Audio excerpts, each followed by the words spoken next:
সকলোৱে গম পাইছে যি ধৰণৰ লোমহৰ্ষক হত্যাকাণ্ড, দুজনক হানি খুচি এজন স্পট ডেড হ'ল, এজনো হস্পিটেলত চিৰিয়াছ কণ্ডিশ্যনত আছে।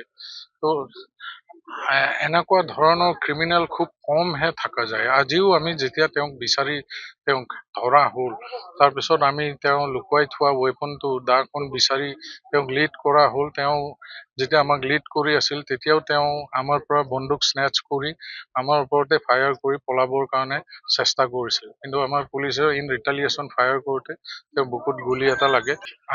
ফায়াৰো কৰিছে, আমাৰ প্ৰায় 4 ৰাউণ্ড মান ফায়াৰ কৰিছে পুলিচৰ ওপৰত। এই ঘটনাটো আৰু কোনোবা জড়িত আছে বুলি নাই, আমি যোনখিনি প্ৰিলিমিনাৰী ইনভেষ্টিগেশ্যন পাইছো বা যোনগৰাকী এতিয়া হস্পিটেলত আছে তেওঁ ষ্টেটমেণ্ট দিছে যে এজনেই ল'ৰা আছিলে, তেওঁৰ নামটো দুটা আসিফ খান এলায়েছ ৰ'জ আলী।